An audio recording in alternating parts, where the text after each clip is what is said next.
to my channel. So நம்ம சேனலோட name change பண்ணியிருக்கோம். இதுக்கு முன்னாடி பிஏ இங்கிலீஷ் லிட்ரேச்சர் நோட்ஸ்ன்னு வச்சுருந்தோம்.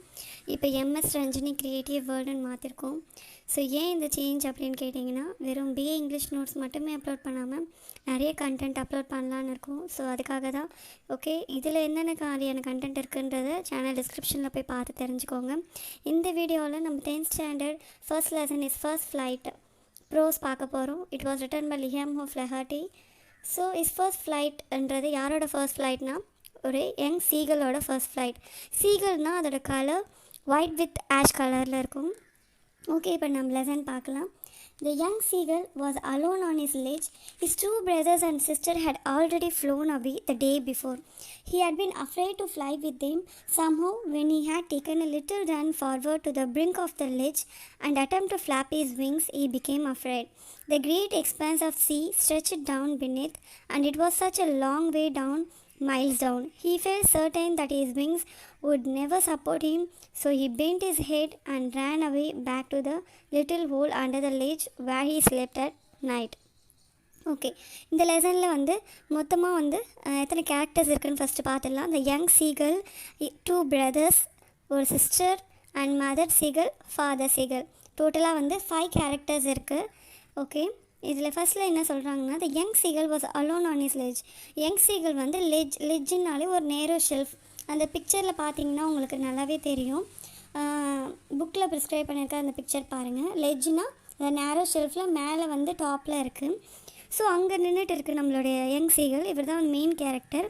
இதோடைய பிரதரும் சிஸ்டர், 2 brothers இருக்காங்க, 1 sister இருக்காங்க. இவங்க அவங்களும் அங்கே தான் இருந்தாங்க. பட் இப்போ டே பிஃபோர் எஸ்டர்டேவே அவங்க அங்கேருந்து பறந்து கீழே இருக்க கடல் பக்கத்தில் இருக்க அந்த லானில் அந்த இடத்துல இருக்காங்க. பட் இது பறக்காமல் மேலேயே இருக்குது. ஏன்னா இதுக்கு ரொம்ப பயம் பறக்கிறதுக்கு. ஸோ என்னதான் இருந்தாலும் சரி, ஓகே நம்ம ஓரளவுக்கு ட்ரை பண்ணலாம் அப்படின்னு சொல்லி ஓரளவுக்கு நமக்குள்ளே கரேஜ் வர வச்சு அந்த பிரிங்க்னா எட்ஜ் வரைக்கும் வர ட்ரை பண்ணாலும் அதுக்கு அதோடைய விங்ஸை ஃப்ளாப் பண்ணி பறக்க முடியல. ரொம்பவே பயப்படுது. The great expanse of sea stretched down beneath and it was such a long way down, miles down. So மேலேருந்து பார்க்கும்போது அந்த கடல் ரொம்பவும் ஆழமாகவும் ரொம்ப லாங்காகவும் இருக்க மாதிரி தெரியறதுனால, ஸோ அதால் அந்த அளவுக்கு தைரியம் இல்லை, விழுந்துருவோமோ, ஒருவேளை நம்மளோட விங்ஸ் நமக்கு சப்போர்ட் பண்ணாமல் இருந்துருமோ அப்படின்னு சொல்லி நம்மளோட யங் சீகல், நம்மளோட மெயின் கேரக்டர் ரொம்பவே பயப்படுது. ஸோ என்ன பண்ணுது, எவ்வளோ முயற்சி பண்ணுது, பட் அதால் முடியலன்னு சொன்னோன்னே அதோடைய ஹெட்டை பெண்ட் பண்ணிக்கிட்டு அது எப்பயுமே எங்கே தூங்குமோ அந்த லிட்டில் ஹோல்ஸ்குள்ளே போகுது. ஸோ அந்த நைட் இப்படியே தூங்கிடுது. ஸோ அதோடைய ஒன்றுதான் இருந்தாலும் ஓரளவுக்கு நம்மளோட கரேஜ் இது பண்ணி நம்ம போகலான்னு நினைக்குது. பட் அதால் அந்த கரேஜை மஸ்டர் பண்ணி கேதர் பண்ணி அதால் போக முடியல. ஸோ இந்த ஃபர்ஸ்ட் பேராகிராஃபில் நம்ம யங் சீகலை இன்ட்ரடியூஸ் பண்ணியிருக்காங்க. இஸ் பிரதர் அண்ட் சிஸ்டரை இன்ட்ரடியூஸ் பண்ணியிருக்காங்க. ஸோ இவங்களோட கண்டிஷன் இப்போதைக்கு எப்படி இருக்காங்க, யங் சீகல் மேலே இருக்கார், பிரதர் அண்ட் சிஸ்டர் ஒரு டே பிஃபோரே கீழே போயிட்டாங்க. பட் இதுக்கு தைரியம் இல்லை, இட் வாஸ் அஃப்ரைட் அப்படின்ற ஒரு விஷயத்தை நமக்கு இதில் சொல்லிட்டாங்க. ஸோ இந்த பிக்சரில் நீங்கள் கிளியராக பார்த்தாலே தெரியும்.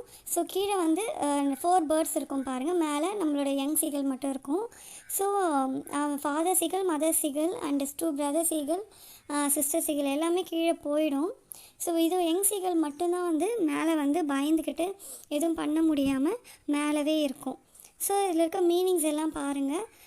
இந்த பேராகிராஃப் பொறுத்த வரைக்கும் லெஜ்னா நேரோ ஷெல்ஃப். இந்த பிக்சர் பார்த்தாலே உங்களுக்கு கிளியராக அதோட மீனிங் தெரியும். அப்புறம் இல்லாமல் டே பிஃபோர் அப்படின்னா எஸ்டர்டே, அண்ட் தென் பிரிங்க் அப்படின்னா விளிம்பு, எட்ஜுன்னு சொல்லுவாங்க.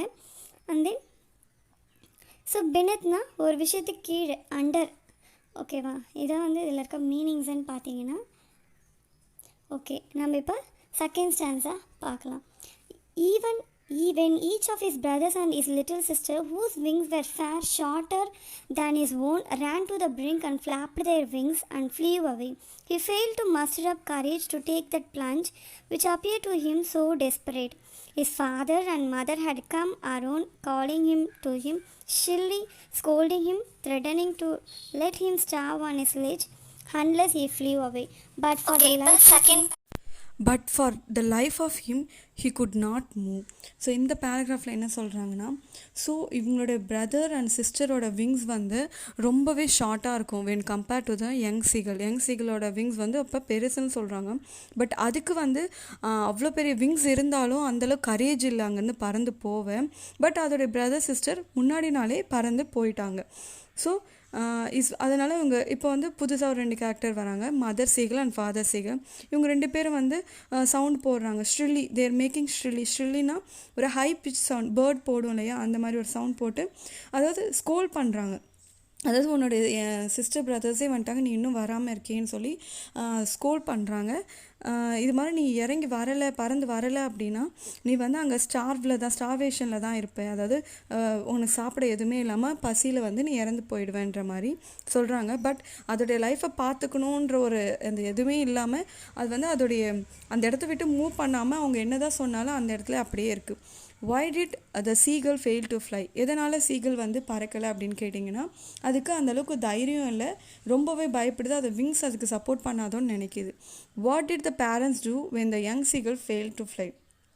ஸோ பறக்க முடியாமல் இதுக்கு நிற்கும்போது பேரண்ட்ஸ் என்ன பண்ணாங்க அப்படின்னா, ஃபஸ்ட்டு வந்து ஸ்கோல் பண்ணுறாங்க, அப்புறம் நீ த்ரெட்டன் பண்ணுறாங்க, இந்த மாதிரி ஸ்டார்வேஷனில் நீ இறந்துருவே அப்படின்னு சொல்லி த்ரெட்டன் பண்ணுறாங்க.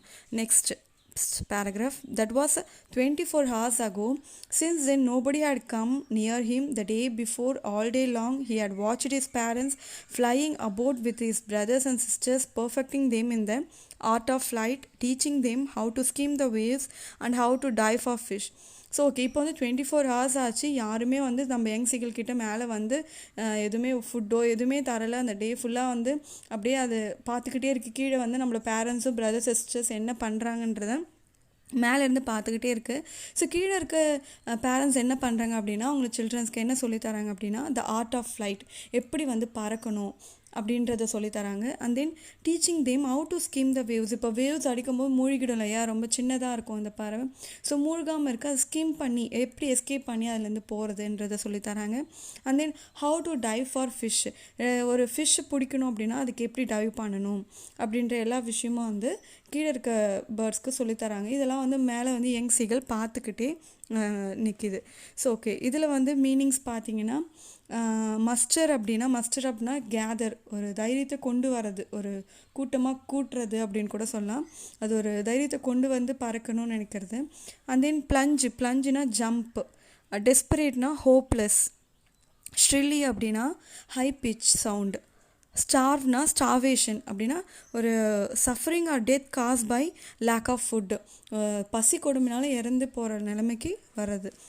அண்ட் தென் ஸ்கிம் அப்படின்ற வேர்டுக்கு என்ன மீனிங்னா எஸ்கேப் ஃப்ரம் இட். இப்போ அதாவது அந்த வேவ்ஸ் வரும்போது எஸ்கேப் ஆகணும்னு சொல்லி கீழே இருக்க பேரண்ட்ஸ் சொல்லி தராங்கன்னு சொல்லியிருந்தேன் இல்லையா.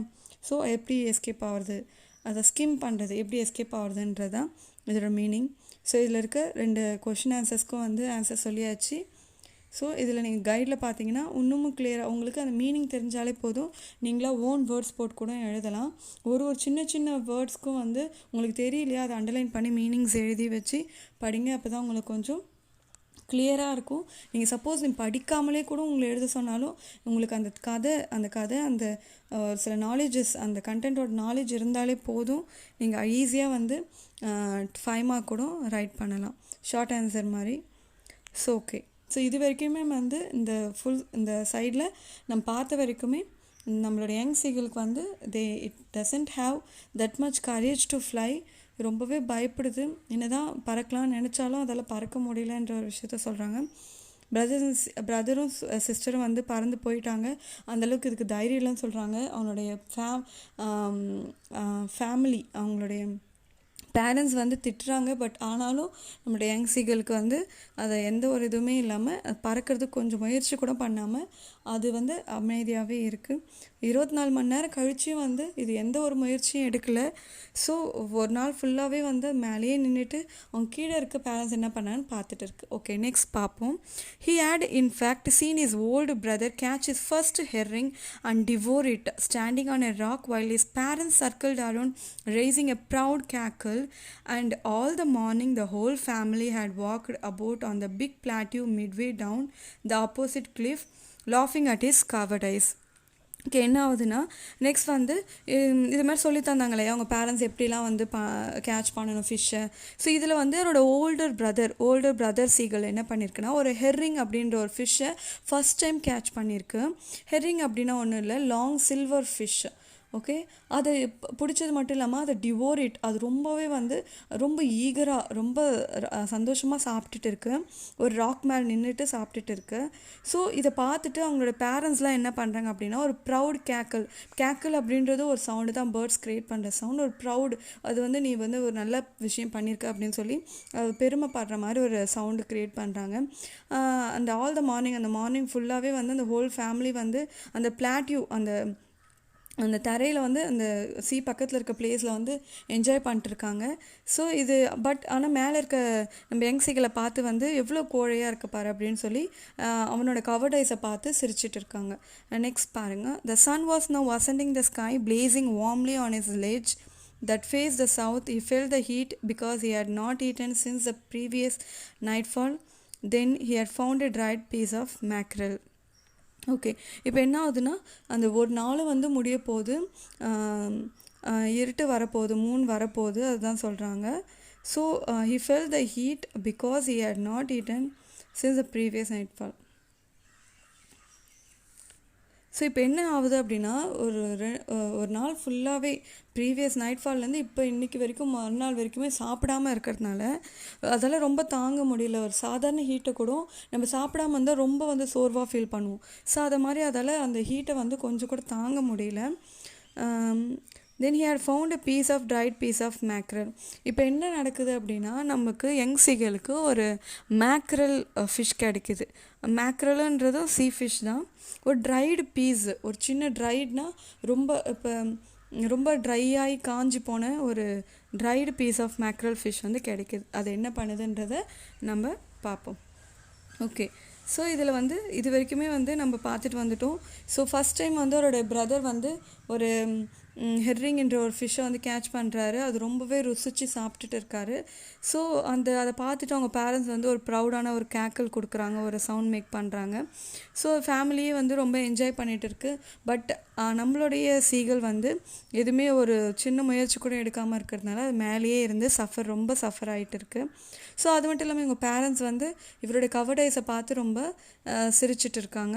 த sun was now ascending the sky. இப்போ வந்து மறுநாள் ஆயிடுச்சு இல்லையா, 24 hours முடிஞ்சு மறுநாள் மார்னிங் வரைக்கும் இவங்க ரொம்ப சந்தோஷமாக இருக்காங்க. மறுநாள் வந்து ரொம்ப ஹீட் வர ஆரம்பிக்குது. அப்போ அந்த ஹீட்டை கூட தாங்கிக்க முடியல, ஏன்னா சாப்பிடாமல் இருக்கிறதுனால. ஸோ இப்போது நம்ம என்ன பார்த்தோம், அதுக்கு ஒரு மேக்ரல்ன்ற ஒரு ட்ரை ஃபிஷ் கிடைக்குது. Tail at the far end of his ledge. Now there was not a single scrap of food left. He had searched every inch, rooting among the rough, dirt-caked straw nest where he and his brothers and sister had been hatched. He even gnawed at the dried piece of eggshell. It was like eating a part of himself. So என்ன ஆகுதுன்னா அந்த mackerel fish ஒன்று கிடச்சிருக்குன்னு சொன்னலையா, அதிகமாக கூட கிடைக்கல. அதுக்கு அந்த mackerel ஃபிஷ்ஷோட டெய்ல் பார்ட் மட்டும், அதோட வால் பார்ட் மட்டும் கிடச்சிருக்கு. ஸோ அதை சாப்பிட்டு பார்க்குது. ஸோ ஏன்னா வேறு ஃபுட்டே இல்லை, ஒரு சிங்கிள் ஸ்க்ராப் ஆஃப் ஃபுட் கூட வந்து ஒரு ஸ்மால் பீஸ் கூட இல்லை. ஸோ வேறு வழி இல்லாமல் அந்த ஃபுட்டே வந்து அது சாப்பிடுது.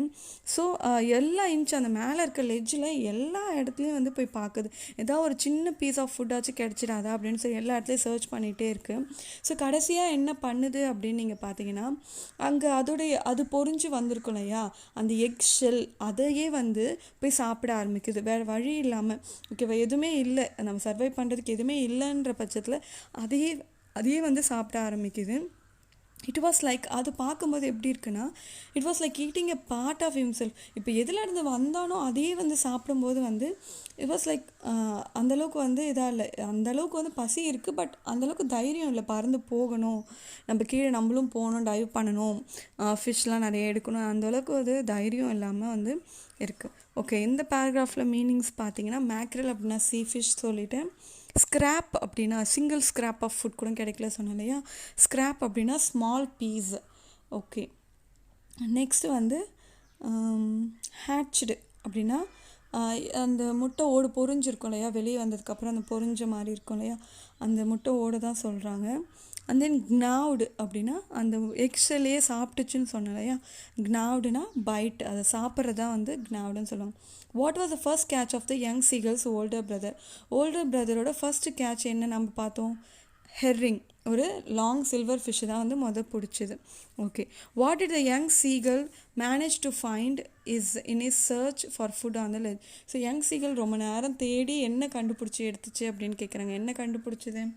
ஸோ ஒரு மேக்ரல், ட்ரை மேக்ரல் டெய்லும், மேக்ரல் ஃபிஷ்ஷோட டெய்ல் கிடச்சிது. அண்ட் தென் வேறு வழி இல்லாமல் அங்கே அதோடைய ஹேட்சி, அந்த brother and sisters and young seagull எதுலேருந்து வந்துச்சோ அந்த ஹேட்சியே வந்து சாப்பிட்ற நிலைமைக்கு ஆயிடுச்சு.